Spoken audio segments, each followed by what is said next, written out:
From earth-shattering to hip-shattering, Nancy Pelosi, 84 years old, seen using a walker during Donald Trump's election certification. Now, listen, everybody, no matter how they live, they're entitled to live their life however which way they feel fit. But if you are a representative in a position of power of the most richest nation on earth, a global superpower, I think perception drives reality. When did the United States Congress become an overly priced old folks home? Right? We are seeing firsthand politicians who are in their mid to late 80s unable to speak, seeming confused, disabled in some form or another, not functioning. Now, I view this as elder abuse. That's my opinion. But also, this is an abuse to the American people. And I once again have to ask, to the family members of these politicians, don't you love them? Like, there does come a point. There's a beginning, middle, and end. R.I.P., Richard. I miss you. But there's a beginning, middle, and end to life, okay?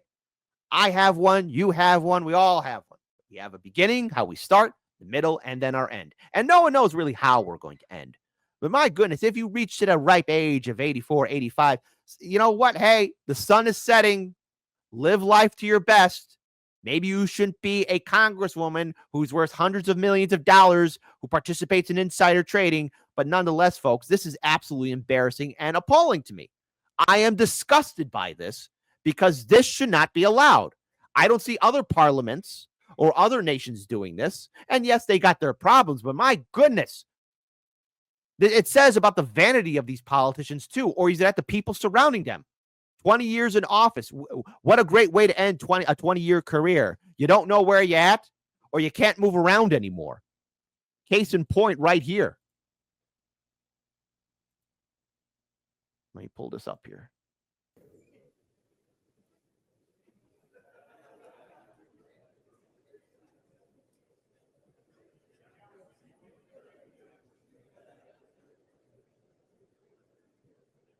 Does anyone not find this appalling?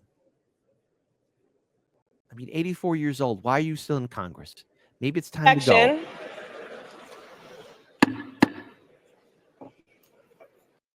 You have a president. We have our own president, Joe Biden. As the reports are now that corporate media's got the green light to talk about it, but he wasn't functioning throughout his entire 4 years, to which he had good days and bad days, and all the Democrats knew about it. At least those that had functioning brain cells. Maybe the older ones were just like, I'm like that every Tuesday. Now, am I being mean here? Absolutely. But I'm insulted. I'm appalled. I'm disgusted by what's representing us currently in Congress. Do these people even know the problems that average Americans are even facing now? And this is what we have representing us? People of San Francisco, is this what you really want for your representative? Is this acceptable to your standards? Because I think collectively as a nation, we need to demand term limits and, yes, even age limits. Because we need people who are aware of every single minute of every single second of every single day. Just one more time. Let's just watch this.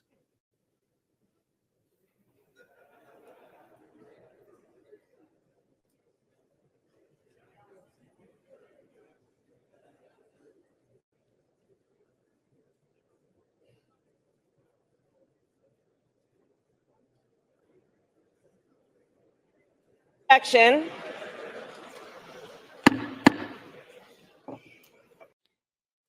Case in point, I also want to pull this up here. This is from Hotspot. There's Nancy Pelosi right there.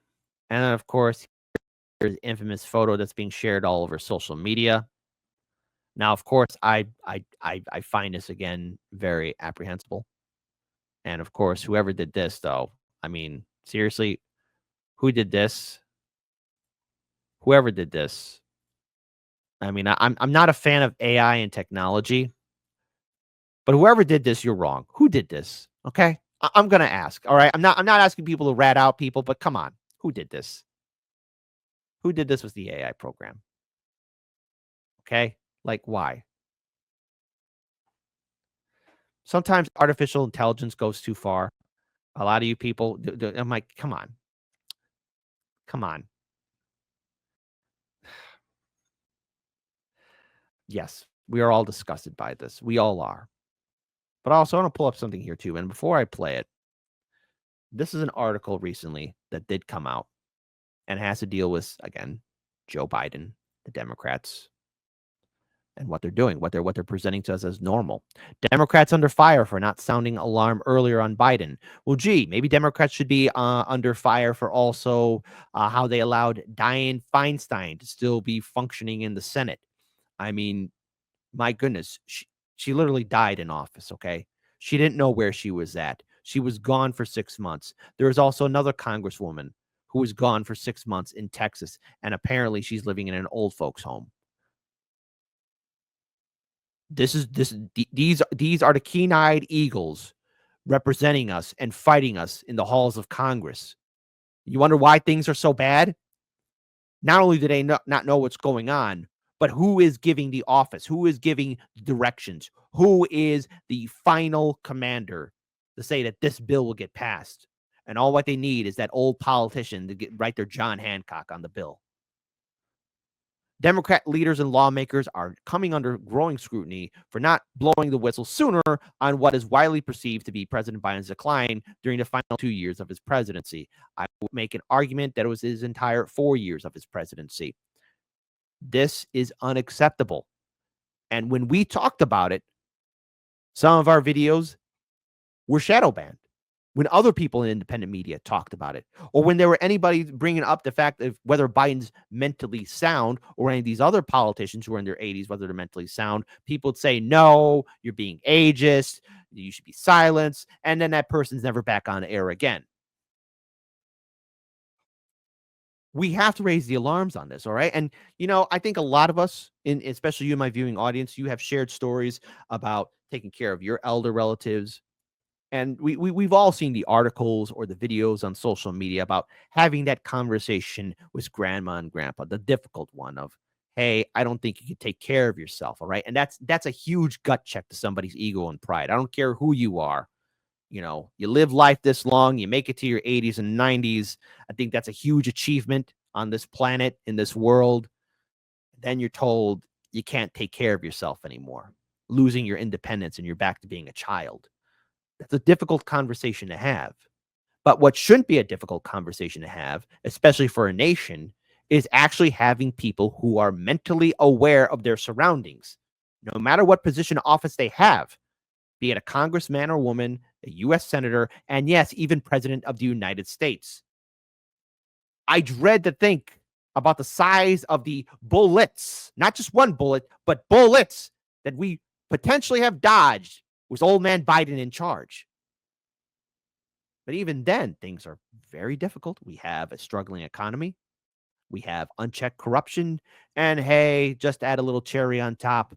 World War III, or the potential start of World War III, the sequel we've all been dreading for, right? Continuing on, this is something that we talked about on yesterday's show. Senate Democrat leader Chuck Schumer, who in February dismissed talk about a decline in Biden's mental and physical fitness as a right-wing propaganda, was challenged over the weekend by NBC's Christine Welker. Probably because corporate media got the green light now, like they can't cover Biden anymore. It's like, all right, yeah, Biden's senile, all right. And we saw the debate between him and Trump. It was embarrassing.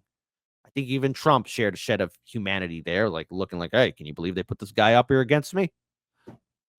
Then again, I want to go too far with Trump. Welker put the question bluntly, so Schumer, to Schumer, by asking whether he and other top Democrats misled America about Biden's mental acuity. Look, we didn't, Schumer answered tersely before defending Biden's record and character. You did. Yes, you did. You lied. You lied to us.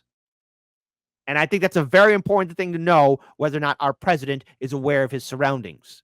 I think it's very important for us to know whether our president is mentally sound. He's the commander in chief. And it doesn't matter if he's Republican, Democrat, Libertarian, Green, Independent, doesn't matter. I think what we want to know is the guy in charge, does he, or dare I say it, she, know what's going on? I mean, that's the whole point of this, right? We have a leader. And the whole idea of a leader is for them to at least be an expert in the field of guiding a nation. This is absolutely embarrassing for a people. And yet there are many people in positions of power, of influence, who were saying that Joe Biden's our guy. Never forget who they were in 2020. And these are the same people that went to bat for him in 2024. Joe Scarborough, best Joe Biden. This is the best Joe Biden we've ever had, period. Oh, wait, then there's Bernie Sanders and AOC going to bat for him right away. Everybody in corporate media, everybody in the vote blue no matter who sphere. And these are the same people then also went to bat for a lot of these older politicians too. We need to have term limits. We need to have age limits, and we have to get money out of politics. It's a humane thing to do. Nancy's time is done and over. And I know someday I will have my time. I will be done and over. That's called life. That's the natural process of things. There's a beginning, middle, and end.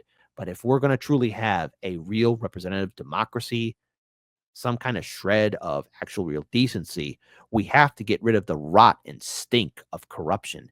And a lot of these old politicians now who don't know where they're at, in their prime, they were the main architects. And in their ego and vanity, these are the same people that chose to stay in power. The reason why things are so bad as they are right now is because these politicians who are so confused are the ones that made it so, to allow unchecked corruption.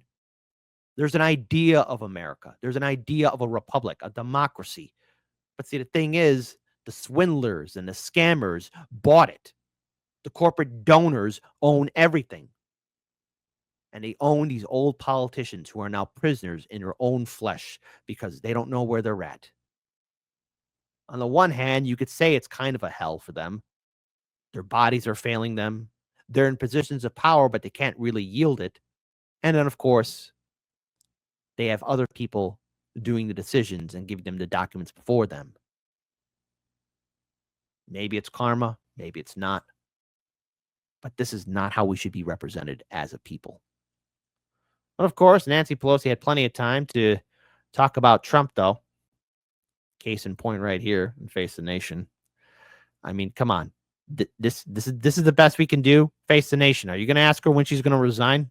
There seems to be a continued effort to claim that he won in 2020. It's almost sick that he would be thinking that in 2020. He's won the election now. Mm-hmm. That will be clear. That will be clear. And tomorrow he will be clearly, we will be accepting the results of the Electoral College. So he should be triumphant about that. But to be still trying to fight a fight that he knows he lost is really sad. They still got to bring up 2020. Like, okay, well, guess what? You guys lost in 2024. Deal with that. In looking back at what happened 4 years ago, there are recordings, there's video evidence of what happened. It is personal for you. Some of these writers in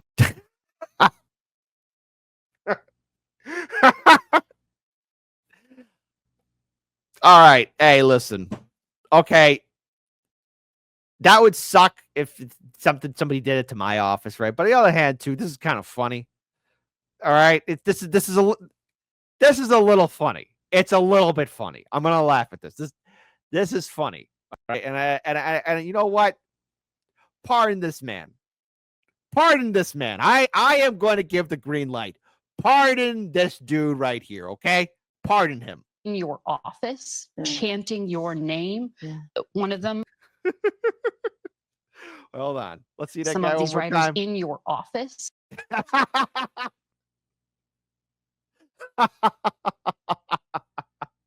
Mandatory thumbs up for this angel. All right. Mandatory thumbs up for him. He's a saint among saints. Chanting your name. Yeah. One of the defendants, we were looking for Nancy to shoot her in the friggin' brain, but we didn't find her. For you, this is personal. Now, it didn't end that day. As you know, he called out to these people to continue their violence. My husband being a victim of all of that, and it's still. Hold on. You talk about Hammer Time when he was caught with his pants down in your home in San Francisco? Because I think January 6th and that thing, two different things altogether. Quasimodo, he predicted this. I have to bring up my Sopranos reference. What? Yeah, Quasimodo, the end of the world. Nostradamus.